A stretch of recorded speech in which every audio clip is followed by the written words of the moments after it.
Bueno, ¿cómo les va? ¿Qué tal? Acá estamos para grabar y subir la segunda clase introductoria a Ser y Tiempo de Martin Heidegger, a partir del lugar en el que la habíamos dejado en la clase anterior, que versó básicamente sobre la descripción y la conceptualización fenomenológico-hermenéutica que hace Heidegger del existenciario ser en el mundo, como determinante, en principio, del modo de ser y de la naturaleza del mismo, comprendido como ser ahí, en el sentido de concebir al ser humano como esencialmente arrojado a una trama de relaciones y de significaciones respecto de las cuales aquel decide, se decide a sí mismo en su obrar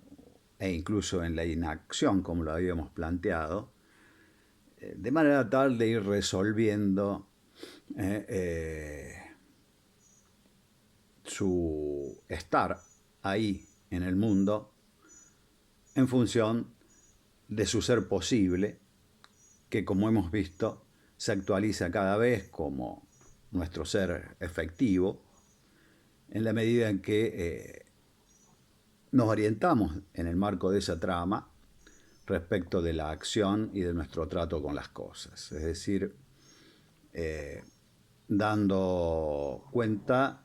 de una serie de instancias ontológicamente, que quedan ontológicamente definidas como existenciarios, en el sentido de su inherencia fundamental, insisto, esencial, no contingente, imposible de soslayar por otra parte, que terminan dando cuenta de la naturaleza compleja que en última instancia tendríamos completa cuando hayamos despejado la totalidad de los existenciarios inherentes al Dasein. Cosa que Heidegger no se dedica a hacer en Ser y Tiempo de manera exhaustiva, no tenemos una tabla de las categorías que serían los existenciarios inherentes, la podríamos armar, pero que no viene al caso,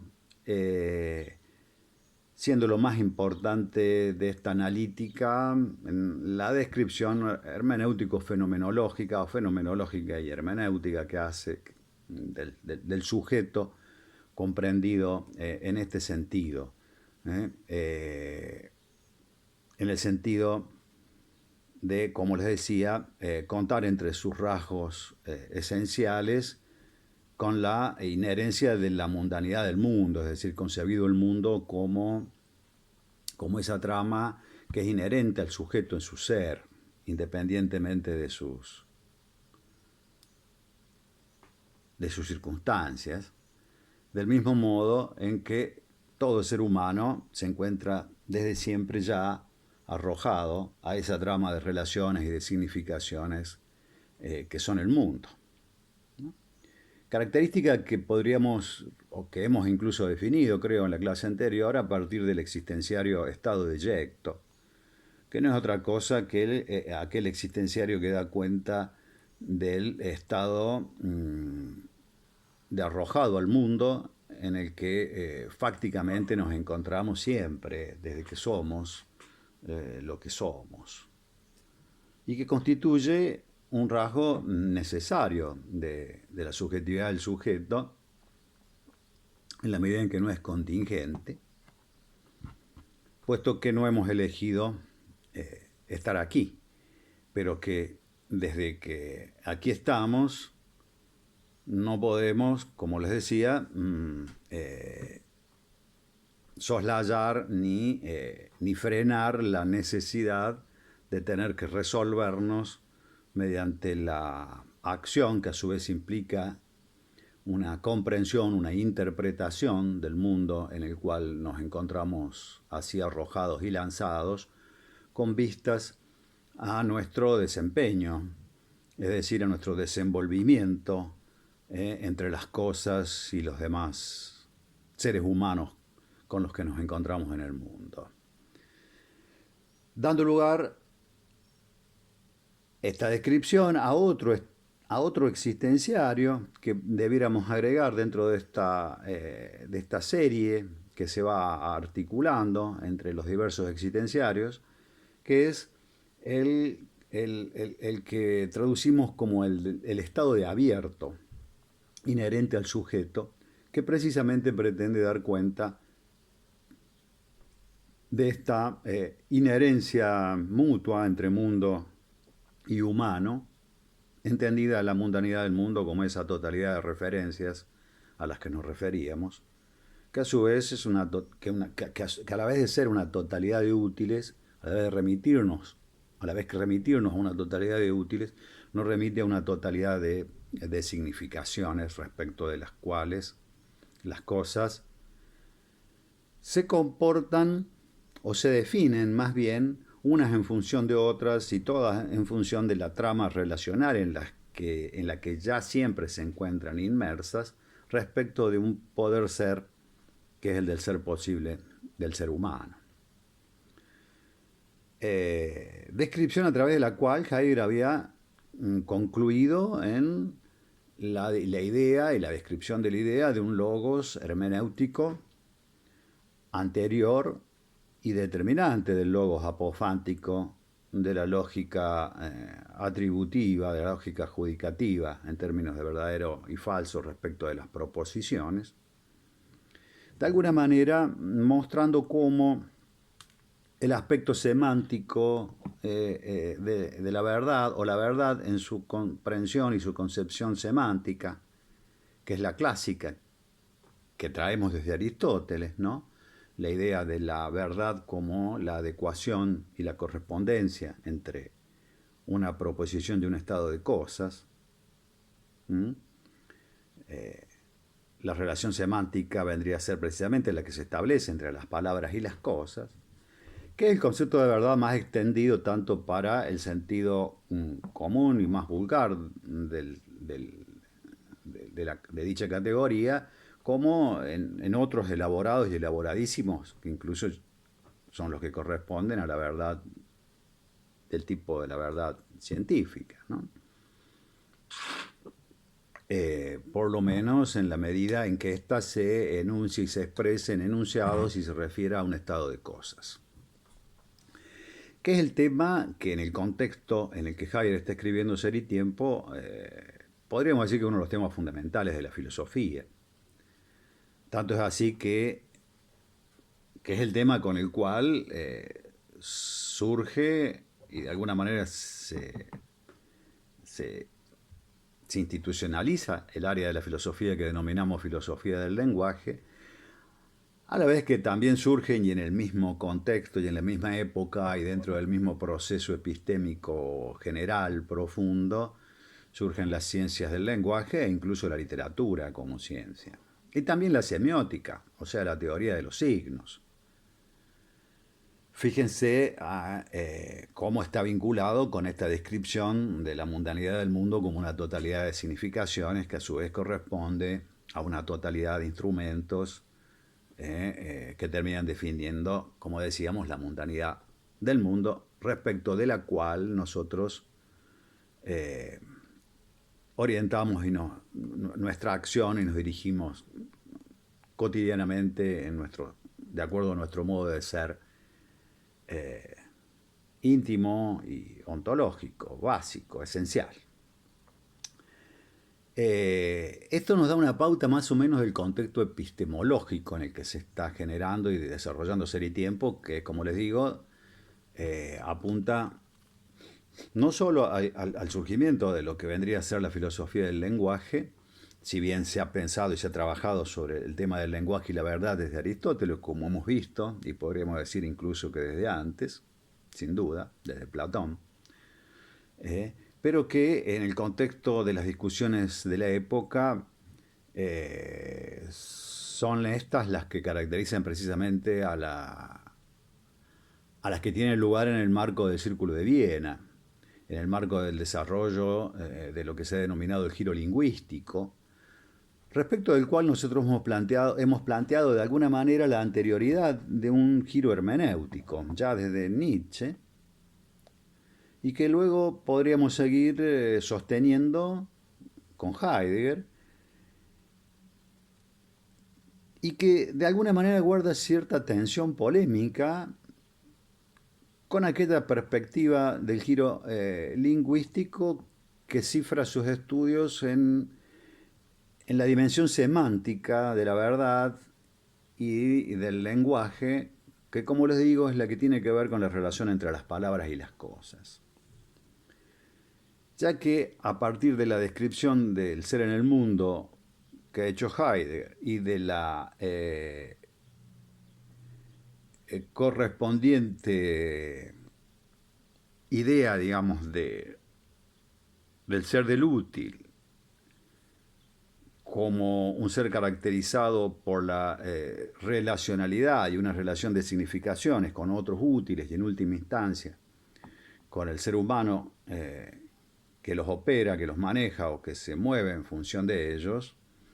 Heidegger ha ido despejando lo que nosotros describimos como un logos hermenéutico anterior al logos apofático, de la lógica judicativa en términos de verdadero o falso, que a su vez es la que corresponde al plano semántico de la relación entre las palabras y las cosas. Colocando a la perspectiva pragmática o pragmatista, que es otra de las tres grandes áreas básicas, clásicas de la lingüística, colocándola a la perspectiva pragmática, que es la que tiene que ver con la relación que hay entre las cosas y el uso que hacemos de las mismas, por debajo de lo que vendría a ser la constitución de la relación semántica y del concepto de verdad correspondiente. A la sazón, el concepto correspondentista de verdad o el concepto de adecuación, que como hemos visto proviene de la tradición aristotélica, desde Aristóteles mismo, y que impregna los desarrollos de la época a principios del siglo XX, dentro del Círculo de Viena, siempre con esa tendencia, ¿no?, a la depuración del lenguaje científico, con vistas al aporte que empieza a hacerse también desde una área que también empieza a instituirse en ese contexto y con estas problemáticas, que es la de la epistemología, concebida como teoría del conocimiento científico, a diferencia de la nociología. Bueno, como les digo, Heidegger, con el hecho de demostrar, o de por lo menos pretender estar haciéndolo, el carácter previo, digamos, de este logos hermenéutico, de este logos comprensor al logos apofántico, lo que estaría también demostrando o proponiendo es la idea de una comprensión y incluso de un concepto de verdad anterior al concepto de verdad proposicional, que en todo caso sería una derivación y una especialización de un logos originario respecto del apofántico, tal como vendría a ser el logos hermenéutico que estamos describiendo, ¿no?, y el que hemos descrito sobre todo en la clase anterior. Es interesante esto porque lo que Heidegger está haciendo desde el punto de vista de la discusión epistemológica es correr el plano de la verdad, el plano de las discusiones respecto de la verdad y respecto del conocimiento hacia una perspectiva pragmatista en la que vamos a ver cómo va a terminar confluyendo o va a terminar desembocando en un concepto de verdad que restituye el antiguo concepto de la aletheia, antiguo y originario concepto griego de aletheia, como una experiencia de la verdad y como una forma de la misma anterior y determinante de la verdad proposicional, que es, como les digo, la que termina siendo la por lo común instituida tanto en el plano argumentativo de la vida cotidiana como en el campo del conocimiento científico, en la medida en que éste exprese algo acerca del mundo. Interesante gesto, el gesto heideggeriano, desde una reivindicación de la ontología como área de la filosofía epistemológicamente anterior a las ontologías presupuestas y efectivizadas, diríamos, por las ciencias sociales y humanas que se encuentran en desarrollo desde fines del siglo XIX. Es decir, presuponiendo también Heidegger la anterioridad de la ontología fundamental respecto de la antropología, respecto de la psicología, respecto de la sociología, así como el logos proposicional lo es como el logos hermenéutico lo es respecto del logos apofántico, y cómo la comprensión llega a ser considerada como un existenciario inherente a este conducirse, a este modo de ser del ser humano en el trato con las cosas, al que se encuentra arrojado por naturaleza ya desde siempre, desde que es lo que es. Es en este contexto en el que, como vemos, que se solapan, se yuxtaponen, por un lado, la descripción analítica, ontológico-fenomenológica del sujeto, del Dasein, con las discusiones epistemológicas que se están llevando a cabo en el marco del desarrollo de Ser y Tiempo, lo cual es muy interesante de tener en cuenta también. Pero que bueno, volviendo al plano de la analítica misma, redunda en la descripción de un otro existenciario junto con el del ser en el mundo y el del estado deyecto, que se sigue de ambos, que es el del estado de abierto, del Dasein, a este mundo que por otra parte le es inherente al mismo. Un estado de abierto que, para ir a la síntesis de su significado, digamos, categorial, de lo que significa como tal, categoría, es concebido como la articulación de otros tres existenciarios que son el comprender, la afectividad y el habla. Ven ustedes cómo queda ahí en ese nivel ontológico profundo, que es el de un ser comprensor preteorético y prelingüístico, queda comprendida el habla misma, en cuanto incluso, como les digo, instancia prelingüística de lo que vendría a ser la comprensión como articulación del ver en torno, ocupándose de las cosas en el trato con las mismas, en función de un poder ser que es cada vez nuestro ser efectivo, el que en este momento estamos siendo. Ya más adelante podríamos hablar acerca del existenciario que es el habla, en este sentido. Lo podrían ver con José Luis en Práctico, seguramente, a la hora de profundizar en la analítica del ser comprensor, inherente al Dasein. Dedicándonos nosotros, o dirigiéndonos más bien, decidiéndonos en términos de Ser y Tiempo, diríamos, resolviéndonos por la dilucidación y la exposición del estado de abierto desde el existenciario de la afectividad, que le es inherente y que lo articula junto con el ser comprensor y el habla. Puesto que, en efecto, es la afectividad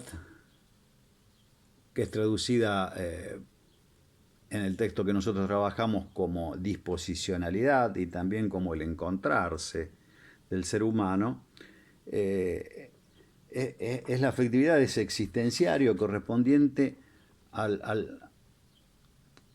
permanente estar de un modo u otro que nos caracteriza desde el punto de vista afectivo, en el sentido de encontrarnos de una u otra manera, siempre de una manera, digamos, necesaria e insoslayable, en el sentido del estar así o asá afectivamente, que es mucho más fácil de referir en la medida en que nos refiramos a modos de estar eh, intensos, como pueden ser, por ejemplo, la alegría o el temor, pero que en sus infinitos grados nos caracterizan y nos determinan permanentemente en cuanto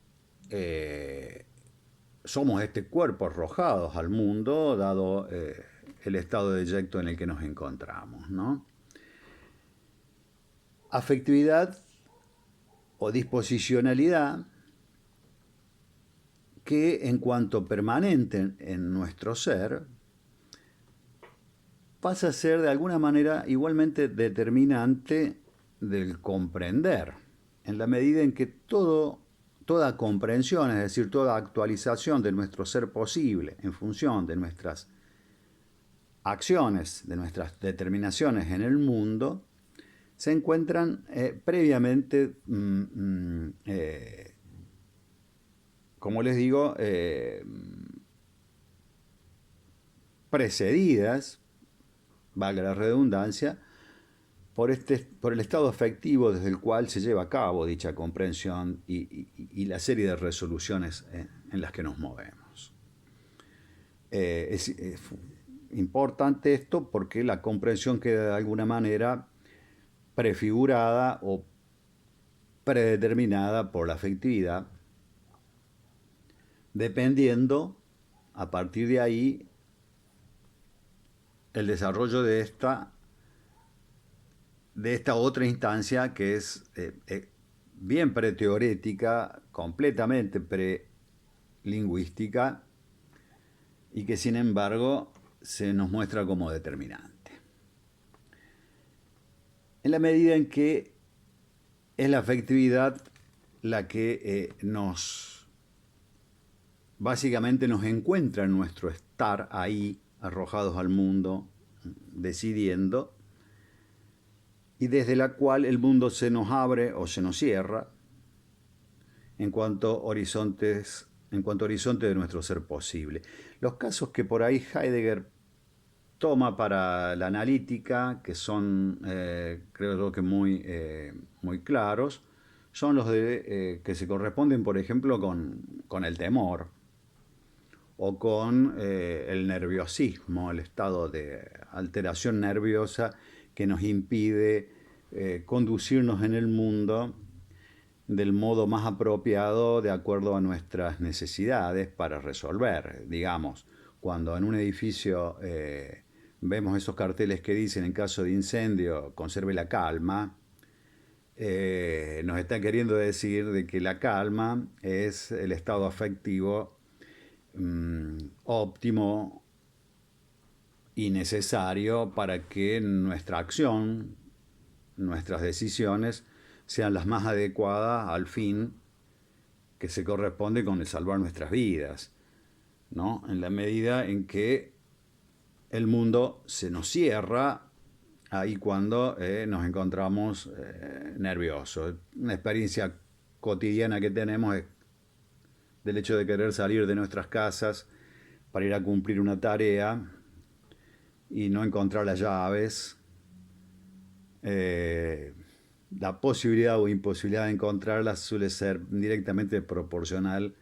con el nerviosismo que nos embargue o no a la hora de tener que hacerlo. Es decir, el miedo, el terror sobre todo, nos obnubila, de modo tal que puede ser traducida esa obnubilación o esa cerrazón como una cerrazón del mundo como horizonte de nuestro ser posible. Mientras que la calma, la serenidad, vendría a corresponderse el estado afectivo a partir del cual el mundo como horizonte de nuestro ser posible se abre en su máxima expansión y por lo tanto en su máxima posibilidad de la posibilidad. Es en ese sentido, digamos, que el estado, que la afectividad pasa a ser uno de los existenciarios determinantes del ser en el mundo, respecto de la comprensión, además de serlo respecto del modo de estar, del mood, se diría en inglés, ¿no? Del estado anímico, del estado afectivo en el que de alguna u otra manera nos encontramos siempre, ya que nunca estamos en un modo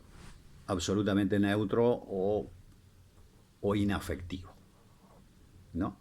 Dentro de la infinita gradación, como decíamos, de los modos de estar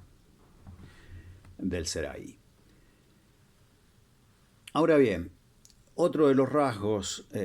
distintivos del estado de abierto al que nos estamos refiriendo hoy es el del ser con otros. Es decir, en la medida en que no solo nos encontramos con un plexo de útiles respecto de los cuales nos comportamos como hemos venido describiendo, sino que también nos encontramos con otros humanos que igualmente se encuentran como nosotros en la situación de estar permanentemente resolviendo sobre su actualidad desde su ser posible. Y es en este ser con otros que se constituye lo que Heidegger denomina un estado de interpretado que corresponde al Das Man, al impersonal modo de conducirse, de ser o de hacer las cosas, que termina siendo de alguna manera concebido como una especie de nivelación promedio, de una normalidad promedio respecto de lo que los seres humanos en conjunto comprendemos como lo real y natural de la cotidianidad en la que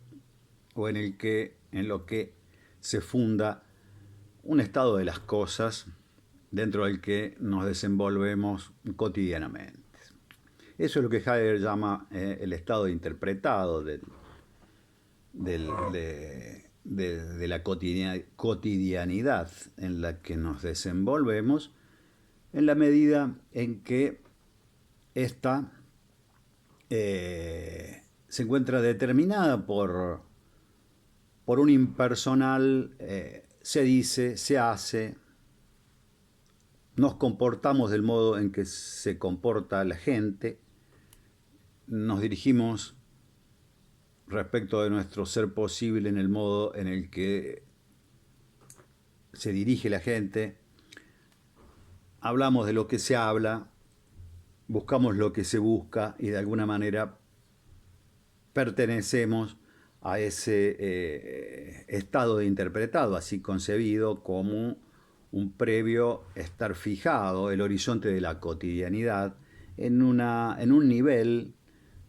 que podríamos ascribirle a lo que denominamos la normalidad. La normalidad de un estado de las cosas, de un statu quo de término medio, respecto del cual nos encontramos, dentro de la analítica heideggeriana, nos encontramos en un estado de caídos en cuanto individuos, en cuanto personas, precisamente por este estar conduciéndonos respecto de un modo de ser que no es especialmente el decidido por nosotros, sino el que previamente ha sido decidido por ese otro múltiple y permanente que caracteriza el existenciario cercón que viene a describir Heidegger a partir del estar ahí, precisamente en relación con otros. Un cercón que pasa a ser constitutivo y determinante de la subjetividad y que también, al ser despejado como un existenciario, ¿no?, es planteado como un modo de ser ontológico, esencial, trascendental en ese sentido, no contingente, no casual, no momentáneo, e inherente a la subjetividad misma. Es interesantísima esta fundamentación ontológica de la gregariedad, inclusive ahí donde la persona, yo siempre recuerdo y en las clases lo suelo repetir, esa película que es El Náufrago, en la que esa especie de Robinson Crusoe contemporáneo, que es un tipo, se ha caído de un avión, ha sobrevivido y sobrevive en una isla, y en esa isla sobrevive mucho tiempo, años, se crea un personaje, en realidad se encuentra con un personaje que es Wilson, que no es otra cosa que una pelota de vóley pinchada, a la que él le ha pintado los ojos y la cara. Tom Hanks es el actor genial de esa película. Y a partir de ahí, bueno, toda la relación que se establece con este Wilson, que no es otra que el nombre de de las pelotas deportivas, pero que de alguna manera pasa a constituir el compañero sin el cual difícilmente sobreviviera desde el punto de vista psicológico, por más que estuviera sobreviviendo materialmente en el clima, ¿no?, corporalmente, físicamente. Bueno, creo que ahí tenemos un ejemplo del que podríamos hablar en clase respecto de este ser-con constitutivo de la subjetividad misma, que implica a la vez que esta relación intersubjetiva trascendental, también interesante de pensar respecto del lenguaje, respecto de la problemática que se abre en esa época sobre si es posible o no un lenguaje privado, por ejemplo. No es un tema que se abre a discusión en los años 20, pero sí en los años 50, 60, ya en el marco de los desarrollos de la lingüística y la filosofía del lenguaje. Que desde el punto de vista de la analítica existenciaria y desde la perspectiva existencialista más bien, nos conduce a reconocer que ese ser con, a la vez que ser constitutivo de nosotros, o que más bien nos constituye a cada individuo como un nosotros, implica la posibilidad de precisamente el estado de interpretado, el estado de caído, en el comprender, en la comprensión de término medio, en el hecho de, como les decía, hacer lo que se hace, obrar como se obra, pensar como se piensa, tratándose de un ser impersonal respecto del cual el individuo en su resolución personal se encuentra de alguna manera caído. Y respecto del cual, en cuanto caído, se encuentra en una situación de inautenticidad, va a describir Heidegger. Inautenticidad en la medida en que las elecciones y las decisiones, la resolución, no está siendo empuñada en función de la posibilidad más propia del ser posible que somos. Pero dando cuenta de la posibilidad a su vez permanente de esta retracción respecto del estado interpretado, con el fin de constituirnos en el modo de ser de la autenticidad de nuestras decisiones, de nuestro ser auténtico, en el sentido de nuestro ser en función del proyecto que somos como ser posible, que nos hemos venido actualizando a lo largo del tiempo en las sucesivas determinaciones y decisiones, al punto de constituir respecto de nosotros mismos una verdadera tradición, una verdadera continuidad, que es lo que en definitiva nos termina definiendo como seres existenciales, es decir, de alguna manera dando cuenta Heidegger de lo que vendría a ser el proceso ontológico inherente al llegar a ser el que se es, que ha sedimentado, ¿no?, en el pensamiento popular y en el discurso popular, o en aquellas máximas sanmartinianas, como vendría a ser la de serás lo que debas ser o no serás nada, que de alguna manera corresponden a las verdades existenciales, a las verdades éticas profundas, existenciales, respecto del poder ser sí mismo o no, respecto de ser o no ser auténticamente el que se es, siempre, recordemos, dentro del marco de una definición previa y originaria del ser ahí, del ser del Dasein como un ser posible. Como les digo, desembocando en una perspectiva ya más típicamente existencialista, de acuerdo a la cual somos lo que nos hacemos. Ontológicamente, por necesidad, necesariamente somos una tarea para nosotros mismos, y al cabo de la existencia somos lo que hemos hecho de nosotros, en el marco de lo que el ser común en el que existimos, en el que hemos venido a existir, nos lo permite y de alguna manera nos lo hace posible, tanto por los límites en los que nos encontramos siempre, en cuanto que siempre estamos situados, otra característica básica del existencialismo, ¿no? Somos nosotros y nuestra circunstancia, diría Sartre, pero que a su vez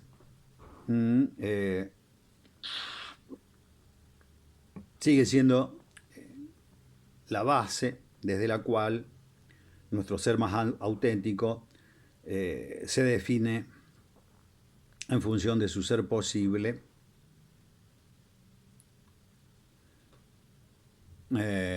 más íntimo y propio. Esto implica que el estado de caída en el estado de interpretado es ontológicamente inherente al ser humano, tanto como lo es el poder ser posible en el modo de la autenticidad. Quedando el Dasein de alguna manera articulado en esas tres instancias que son el ser un proyecto, siempre, permanentemente, arrojado al mundo, en el estar permanentemente en un estado cadente, de caída, en el sentido del interpretarnos en función del complejo de posibilidades que nos depara el mundo, y además un mundo ya de alguna manera previamente articulado, comprendido, interpretado por esa comunidad a la que pertenecemos y que constituye el Dasman, el ser de la generalidad y de la cotidianidad de término medio, en función de la cual nosotros llevamos a cabo nuestras decisiones y nuestro ser necesariamente resolutivo respecto de lo que hacemos y dejamos de hacer, quedando ahora librados a la posibilidad del perdernos o encontrarnos respecto de ese estado cadente, constitutivo del sujeto y de esa copertenencia con otros al mundo en el que nos movemos permanentemente. Es decir, proyecto, caída y resolución o determinación vienen a ser tres rasgos constitutivos y a la vez del sujeto, del Dasein,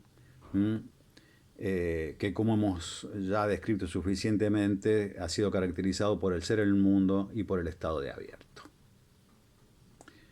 Esto es muy interesante porque, digamos, este estado cadente inherente al sujeto, a su vez, como hemos visto,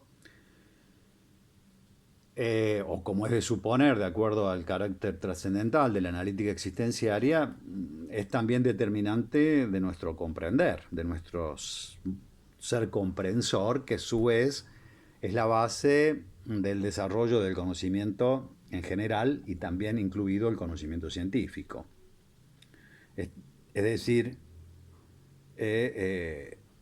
también como un modo determinante de aquello que al cabo de todos estos procesos terminamos constituyendo como saber y como conocimiento. Es muy interesante ver esta, digamos, articulación y relación en un ser ahí complejo de los aspectos epistémicos y de los epistemológicos también, por lo tanto, respecto de los aspectos y de los niveles existenciales preteoréticos, como viene a ser el de la afectividad y el de la posibilidad de ser uno mismo o de no serlo, es decir, de encontrarse alienado en el sentido de decidir no en función de la posibilidad más propia de aquel que somos o de aquella que somos, sino en función de lo que está previsto que seamos por ese término medio al que siempre pertenecemos y respecto del cual siempre nos encontramos en un estado de caída y respecto de la cual siempre, en la medida en que autenticamos nuestras decisiones, nos retraemos de alguna manera. ¿Cuál habría de ser el elemento respecto del cual se produce esa retracción entonces de la inautenticidad así ontológicamente fundada con el fin de alcanzar el precursor estado de resuelto, como le llama Heidegger,